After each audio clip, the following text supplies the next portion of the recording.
Welcome everybody, my name is Mindy Clues and I'm the Learning Services Manager here at Equinox IT. Today we have a couple of our international partners discussing a topic of interest with you. Equinox IT injects fresh thinking to solve tough business problems, and we're a boutique IT software development, consulting and training business based out of Wellington with a small office in Auckland. I'm joined today by Ronald Ross and Gladys Lamb. They've joined from North America, and Ron and Gladys are from Business Rule Solutions. They're an Equinox IT training partner.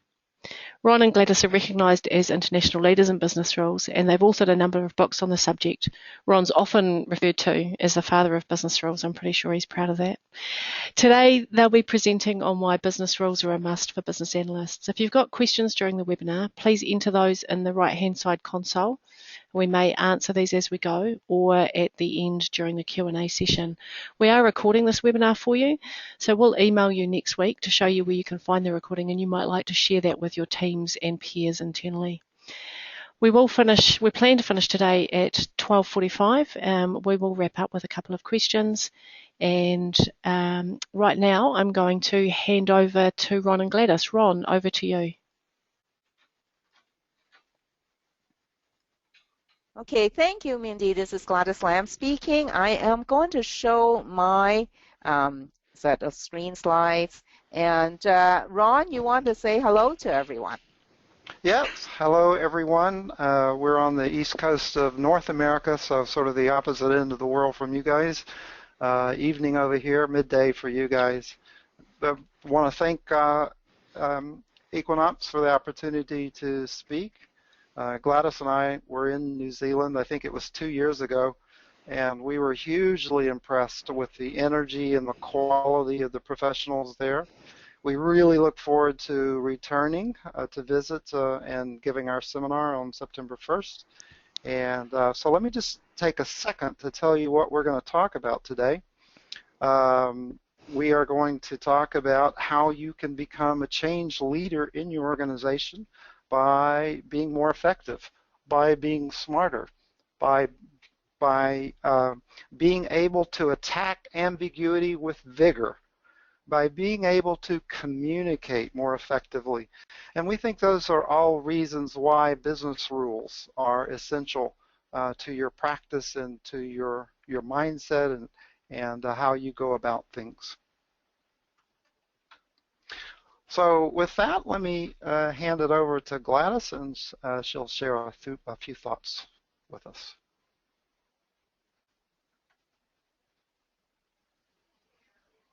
Okay, are we ready to start, Ron? Are you able to see everything all right? Yes, I can see. All right, so I'm going to get started on just we won't have very much time to get into our background, but as our company name suggests, Business Rule Solutions, Ron and I have been partners for almost 20 years now, and our company works on research, consulting, training on business rules and decisions, and that this is what Ron looks like, and this is what I look like. Now, we have published a couple of books, and Ron has written several books on business rules. The most recent two are this one on building business solutions. The training that we will be conducting in New Zealand is around this book on building business solutions and business analysis using business rules. Now, the center books you look at is Business Rule Concept. This is kind of the go-to book for business rules, and this is the 4th edition, and Ron authored this book. The first edition was probably 15 years ago. So anybody who wants to learn about business rules really should have this book, and it's an easy read. It's a very thin book. At the end there's a trio of primers that is on our website that's free for download, and that talks about business rules and also decision tables and how to write rules and so forth. So these are our knowledge material that we based our training and our consulting on. So let's get started. Why do we start this think of using business rules as approach on business requirements to developing a business solution? Well, this article actually was brought back to my attention by Kevin Brennan and the IIBA keynotes in 2013. He brought up this article, which was 2005. It says there that 71% of software project fails because of poor requirements. Now, that's 2005. Moving forward to today, really, that is still the case. Some of the challenges as we go around the world, looking at working with different organizations, their challenges are still the same. You know, systems are being built and there are multi-million-dollar systems being built, but they are not really addressing what the true business needs are. And, you know, a lot of times the systems are incomplete, inaccurate, and it just doesn't have the specification that's required. So I'm not going to go through this list. Some of you probably share some of these challenges. And so we want to spend this half an hour or so to discuss, well, how do we resolve that? How do we actually bridge this gap between what the business needs and what IT need to produce? Well, first let's talk about where is the gap. You know, business, the business stakeholders and the business themselves are out there doing a lot of business type things, you know, making sales, adjudicating claims, adjudicating mortgages, and so forth. So they have a very much a business mindset. Now, then we have IT in our organization that is very focused on building system, looking at software acquisition, buying off-the-shelf software or packaged software, or developing databases and so forth, and looking at the new technology. And a lot of our IT department are doing great job in terms of the technology end. And now, there is this gap, and this is the gap that caused that 71% of system development that don't meet business needs, because somehow the business needs are not communicated to the IT side. Now, in the last 10 years or so, there's this group, business analysts, that are developed or have training and that work a lot on building this gap, which is great. Now, but what do the business analysts do? You know, when I work with business analysts, the first thing they tell me is, well, we produce business requirements documents, BRD, and so, you know, in our requirements document, we need to specify requirements for the system. The system must be able to provide, you know, these kind of features, ability to do these things. So we do a lot of these statements. Now, a lot of times when we look at that, we said, okay, that's fine, but how do you, if you develop a whole bunch of specification, how do you know it's right or not? So how well is that working for you, just that requirements document?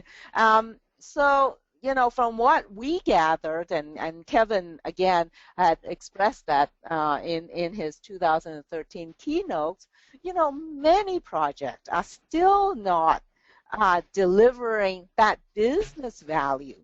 The system might work, but is the system addressing what the business needs? And why is that?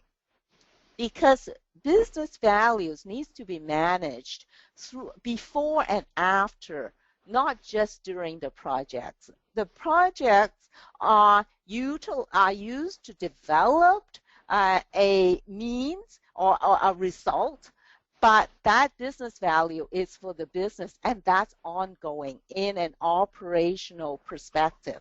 So what we would like the business analyst to do is focus more on the business solution. What do the business need to do? And from there, we see the business solution comprising of these things, meaning business strategy. How do you win? How does the business win?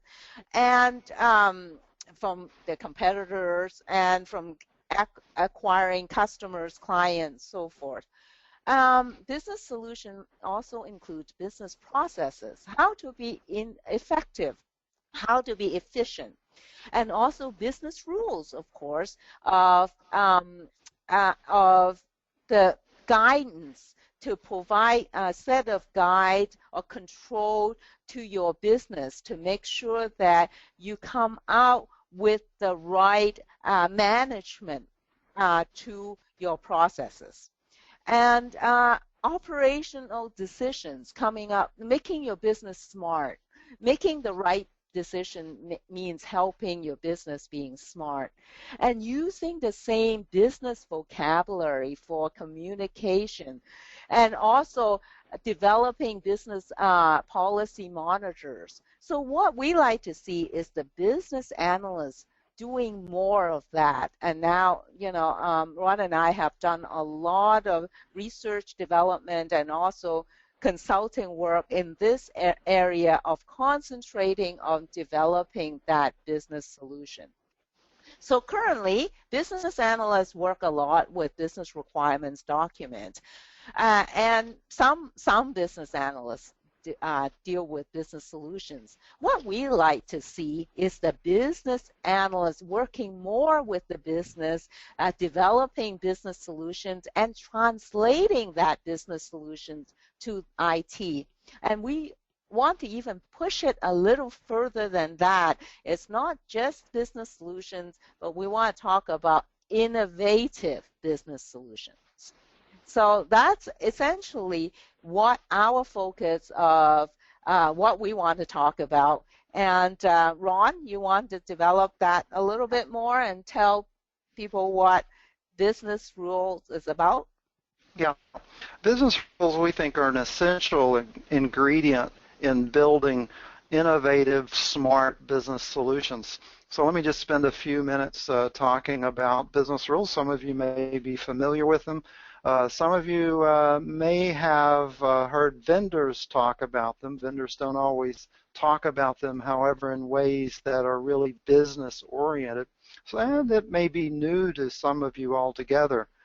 Now, I had the pleasure about 2 years ago of visiting China, and Gladys and her husband Sonny and I all went to China and toured around, and I'm thinking, well, this is about as far from my everyday life as probably I can go in the world. And we were at the Summer Palace in Beijing. Beautiful lake, beautiful place if you ever have the chance to visit there. And rules are the last thing on my mind, but yet when I look around, they have boats that you can rent there. And in fact, there was a sign posted right by the boats that expressed the rules of operating the boats. Gladys, if you can advance. Yeah.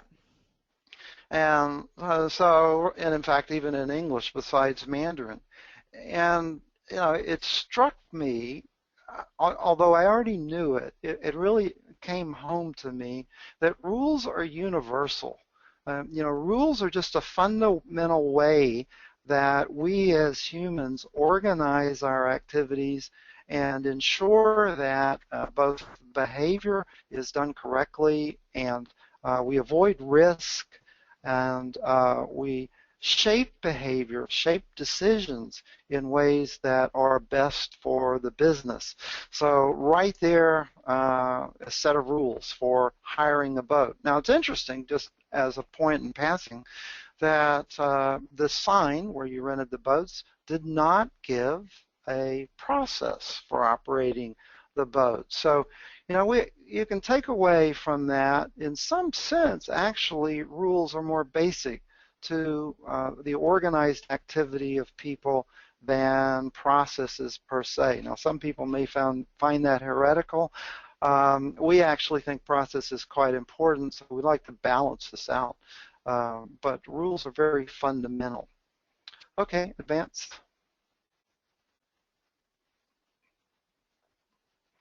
So we have a lot of fun in social media and places in terms of what business rules are about. Basically, we saw this sign in China along the street, and you take a minute and look at that sign and see if you can interpret it. Again, we had a lot of fun in social media with this sign, some very interesting interpretations. And let me share just a few of the interpretations with you. I think they're sort of amusing. You know, my interpretation was no jet-powered cars. Seemed reasonable to me. That looks like a jet engine on the back spewing fumes. Another business analyst came up with this. He said, and he's very complete about his thought here, no car is allowed if it has a peacock on the top. No peacock is allowed if it has a car at the bottom. I hadn't looked at that as a peacock, but yeah, I can see a peacock there. And this went on. Let me just share a couple more with you real quickly. A vehicle must not carry a Christmas tree on its roof if it's on fire. I wouldn't have thought of that. Next, no campfires on a car roof. And next, no car explosions allowed in the area. And here's the bottom line with this, and it's certainly true in business. Your rules, and not to mention requirements, are going to be no more effective than your ability to communicate. And this sign, obviously, at least for someone not from the Chinese culture, really did not communicate effectively. So communication, very, very high on the list in terms of whether you're able to capture business logic and express it succinctly. Next. So what we find is a lot of people fall into an IT speak version of rules when they capture them and express them, and then they sort of wonder why business people drop out of the discussions and don't really give them the feedback that they want. So here's a typical example of a more IT speak version of a rule. Starts out with an if, putting the conditional clause at first.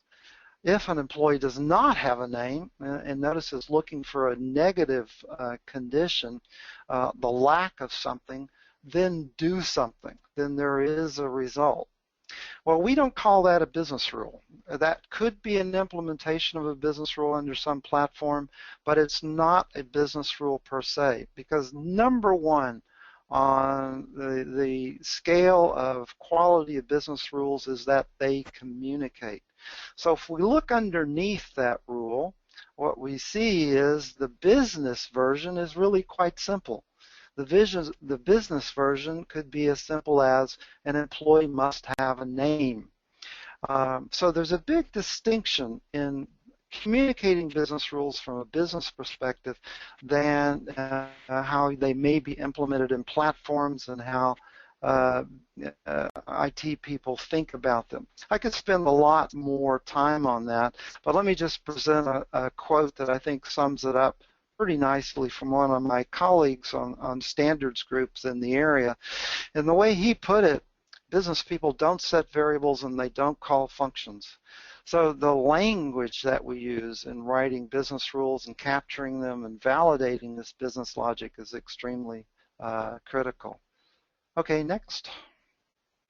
Another thing is that a lot of times in real life, like that Chinese sign along the side of the road, you know, it has a context, and you can interpret business rules in the context.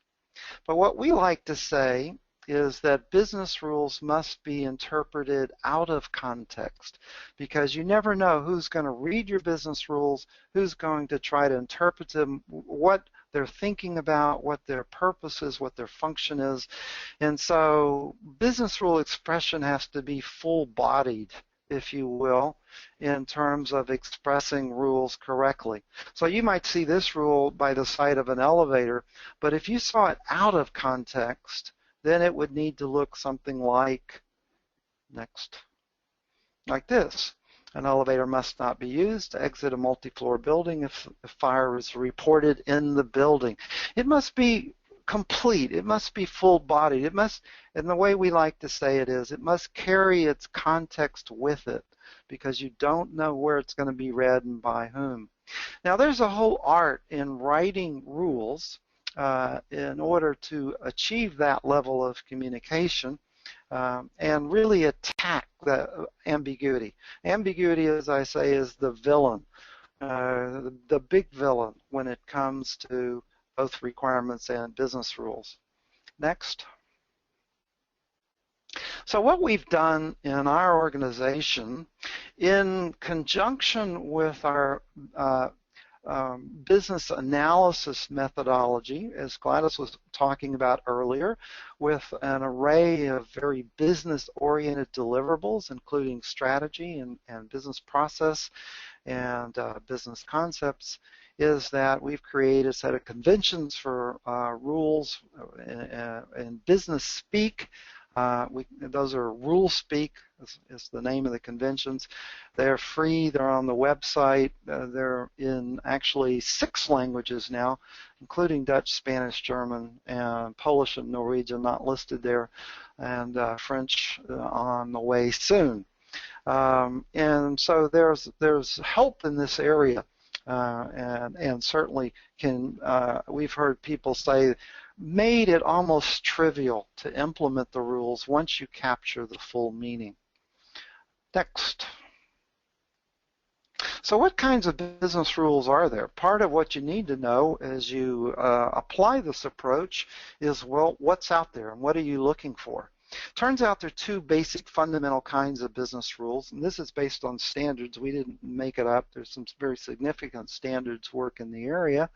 There are decision rules, and those are rules that help shape the outcomes of decisions based on cases that present themselves. And in white-collar work in particular, what you want is consistency of decisions. Unfortunately, in today's world, it's sort of hit or miss. You can call, 10 different branches of your bank and get a different answer at each bank. Maybe not in New Zealand, but certainly in most parts of the world that's the case. Well, no, you want decisions, choosing from between outcomes made consistently, and that requires rules. The other kind of rules, which are equally important and given a little bit less attention by vendors, are called behavioral rules. And there, a good analogy is, if you think about a game of soccer, there is on the field what we call a watcher, the referee. And if there's an infraction of the rules in soccer, the referee halts the play, the ongoing activity, the process, if you will, and awards a penalty or resets the play, and then the activity moves on from there. And those rules are written down. They're in black and white.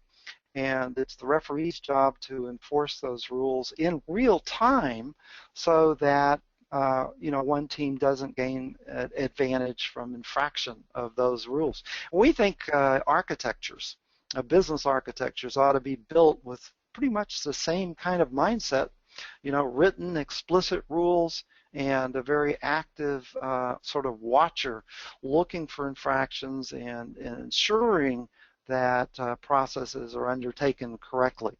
Now, I could spend a whole bunch of time on that, but let's move on. There's a lot to what we'd like to share with you, and a lot to the approach. We know this is highly effective. We've applied it in many, many dozens, even hundreds of organizations, and it really pulls the business solution together in a very intelligent way. So Gladys, why you share a little bit more with us about how we go about that solution?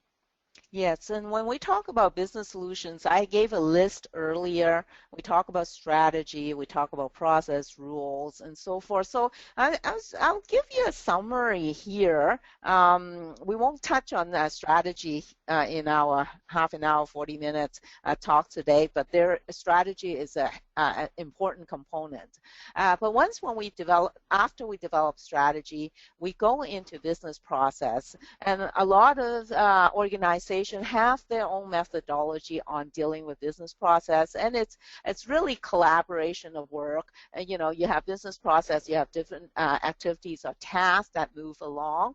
Now, what I want to concentrate on is how do business rules play into these business process, and how what are the different types of business rules that Ron just mentioned? How does it work? So when you have a business process and the different tasks going along, sometimes you will have a task that's very heavily on a decision. For example, adjudicate claim.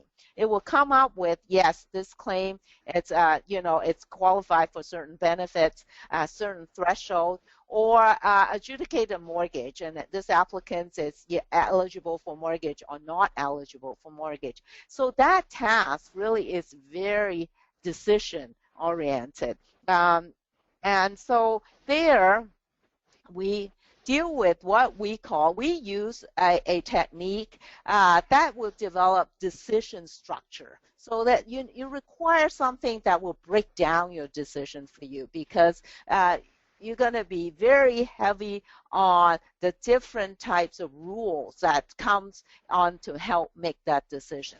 So you will have business rules behind this decision structure that guides you to come up with the right decision, whether this person's eligible for mortgage or not eligible for mortgage, for example. And then there are the other types of rules Ron mentioned, the behavioral rules, the rules that shapes the behavior of people, that guides your action, that tells you if you do something wrong, it stops you. And so those are behavioral rules. And now underlying it all, it's what we call a structured vocabulary. And business rules really don't work very well unless you have a set of common vocabulary that can be used among all of your rules. And let me give you an example of each one of these sets of deliverables. So in the decision structure, our technique is called cue charting. And so these decisions always come in the form of answering a question. So in this cue chart, we decompose each of the decision into sub-decisions so that you can handle the decisions better. And then we group each one of these decisions with a set of business rules that will help you guide the outcome of the decision. So in this case, in this example, is an applicant eligible for auto insurance. That's the decision we want to address, and the outcome will be, yes, you're eligible, no, you're not. But whether you're eligible or not depends on other sub-decisions of whether the applicants had certain driving history, whether they have evidence of insurance, and so forth. So we break that down, and I'm sure most of you who are in the call have dealt with some really complex decisions, and sometimes you're lost in them because you try to handle them all together. So, think about breaking them down as sub-decisions. So, we have techniques that guide you through all that. The other example is decision rules. We use decision tables for decision rules as one form of expressing decision rules. And because you get a lot of rules to come up with a decision, so a decision table techniques work very well. We address many different forms of decision tables, and we like to address them in a business-friendly form, not as an IT implementation form. And then Ron talked about these behavioral rules. Behavioral rules are rules that you can break. So if you break a rule, there are consequences. Whereas decision rules, the best way of thinking of it, you can't break a decision rule. You might make a bad decision, but you can't break a decision rule. Behavior rules are things that a service representative must be assigned to a received applicant not yet completed, to a received application not yet completed. So if you don't assign a service representative, that means you break the rule. So we have a technique of rule speak. Ron talked about that, of expressing behavioral rules. And underlining it all, as I mentioned, there is the structure vocabulary, very important. We have a technique called concept speak, concept modeling, that will model business vocabulary, and we guide you on talking about how to define terms, and that is also very important. So this is just a highlight of some of what we talk about when we talk about business rules. Ron? Yeah, we live in a knowledge economy these days, and most companies are just not acting like it. We sort of overlook the fact that it's the ability to be precise about subtle differences in our products, our services, our operations that enable us to deliver very knowledge-rich products to the marketplace. Now, slowly, this is beginning to change, and there's some encouraging developments. And one of the things that I was very encouraged about, those of you who are business analysts, probably familiar with the BABOK, and in the BABOK, there is this business analysis core concept model, and it consists of 6 basic terms, each with a definition. The definition's in the newer version of BABOK that's just out this year, much cleaner than they were.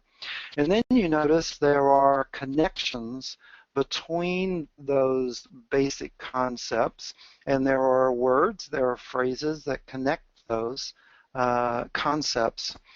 And what this gives you, this kind of a concept model, it gives you a blueprint to the core knowledge of a discipline. Now, in this case, it's the business analysis discipline itself. We apply the same kind of approach, although based on standards in the area of developing a highly structured vocabulary, which serves as a blueprint to the core knowledge of your organization. And anything that you write about or you communicate should be based on that vocabulary. You should be using words in consistent ways. And when I talk about attacking ambiguity aggressively, this is basically what I mean. It means bringing some discipline to our communication practices in a formal, structured way so that we can do business rules better, and certainly requirements in general better, as well as our other deliverables and even communications with customers. So vocabulary, a very fundamental part of this whole game.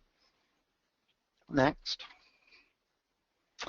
Now, one of the benefits of business rules and a focus on vocabulary and semantics is the ability to externalize business logic, decision logic, and behavioral logic from processes. We go into a lot of clients' meeting rooms, and we find the walls literally plastered with process models that just go on and on and on endlessly. Now, some of you may relate to that. I wouldn't be at all surprised, and don't feel bad about it. It's pretty much the same all over the world. Whenever we walk in and we see very long sets of diamonds in a row, meaning binary search points, we know there's a problem, because we know what you're doing there is embedding business rules that should be externalized from the process. And by externalizing the business rules, you can tremendously simplify the process model. You can re-engage business stakeholders and really thinking through the value add instead of a very detailed procedural, even systemish type logic. So this is one thing we look for. Next. The other thing, as Gladys mentioned, are decisions. For one of our clients in the pharmaceutical business, we were able to reduce a 28-page process model that the business stakeholders had essentially just dropped out of because it was just far too complex to deal with, to just 4 pages. That's a very rough measure, but that was very successful in re-engaging the business people, thinking about the value add, and then separately from that, expressing the rules. Now, the rules are what give you agility. So by separating the rules from the process, what you get is a very agile business solution. And essentially, this is what we want. We want stable processes and dynamic business rules, and that gives you the smart, agile business, like Ron mentioned. So summarize some of what we talked about. When we talk about business processes, we want to think about efficiency of work. So the workflow, the roles, and transforming from one state to another. When we talk about business concepts, we're really talking about clarification of communication and sometimes thinking outside the box, because you can look at structural relationships and business concepts outside of processes, outside of anything. Just rethink some of these concepts. So that technique is good for that. Business rules are about guidance and control, about business policy, decision logic, and your know-how. And requirements is what you tell the system you want to do. This is where design, system functionality, technology comes in.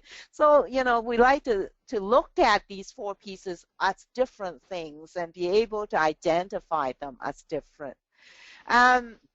Looking at it from a big picture, why are we talking about business rules? Well, stepping back, when we want to build the business solutions, I go back a full circle from what I talked about early on.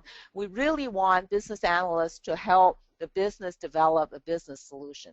Well, when you step back, you want to build a business solution. What are the components? What are the business components that's required?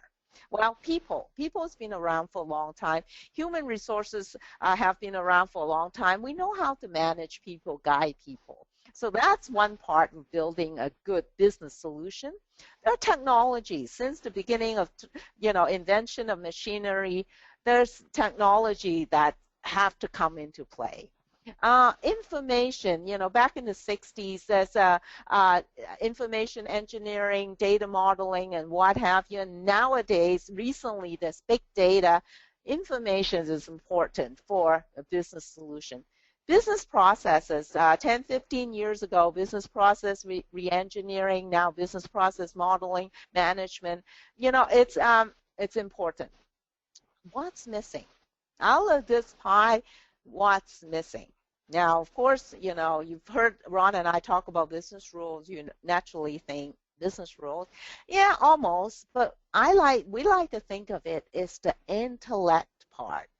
It's the intelligence, it's the smarts of your business. What make your business smart? And this is going back to my earlier slides. There's strategy, concepts, rules, decisions, and key performance indicators.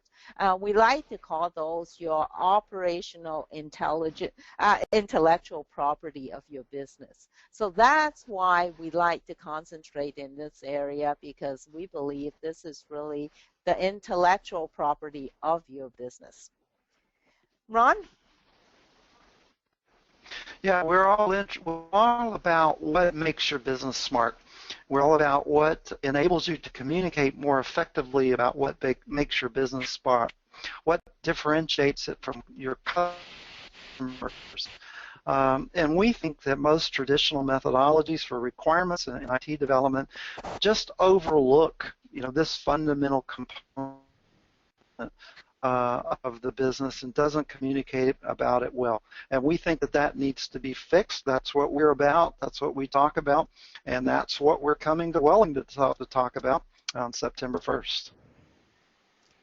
Okay, Mindy, do you have anything to add? I do. We've got a couple of questions here. Just before we get back into that, I'm going to just bring up a slide that for the participants that shows them the next webinar that we have available here at Equinox IT. So using agile techniques to manage risk more effectively. That will be, sorry, just changing the slide view for a moment. That'll be online on Tuesday the 18th of August at midday. So we'd love to have you join us there. As Ron and Gladys have said, they'll be with us early in September, and you're welcome to come along and join them for a one-day workshop. Ron, Gladys, what is it specifically that will be covered during that session? And business analysis for business rules, we condense it into one-day sessions. We're going to be covering a lot of what we talked about in this half an hour. Strategy, we'll talk about business rules, how to write business rules. We'll talk about terminology, how to develop a concept model and definition of a concept model. And then we'll talk about how requirements will come about from all of that and the traceability from the business solution into requirements. Fantastic. So if you are interested in coming along and working alongside Ron and Gladys here in Wellington, you can register online. There is a URL up there for you. You can contact me directly. If there is a group of 3 or more of you from your organisation, we may be able to offer a group discount. We have early bird pricing in place for that course at the moment, so we'd love to have you along.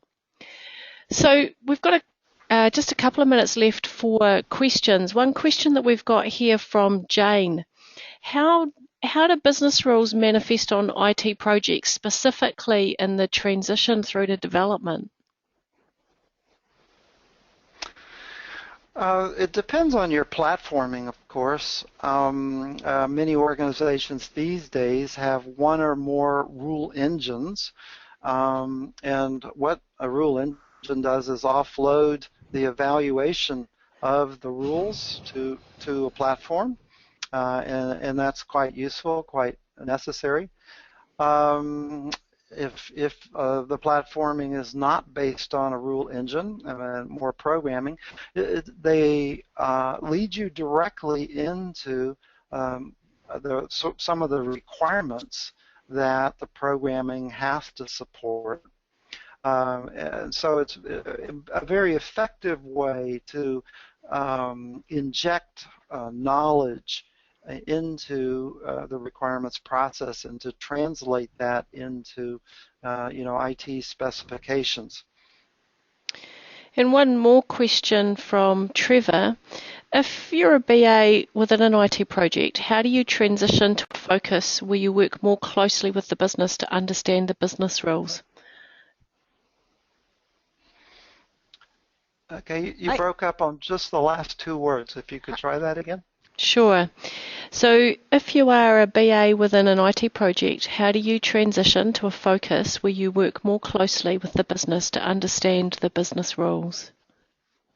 Yeah, well, I think a lot of that, sorry, Ron, a lot of that's got to talking to the business about the business things instead of talking to business about IT development requirements stuff. And we show over and over again that first of all you have to use the business language. So if you go in and say that you want to develop use case or GUI design, the business not as interested. But whereas if you talk to them about their business strategy, their concept, their process, and their rules, you get a lot more attention. Ron, sorry, I cut you off. No, you actually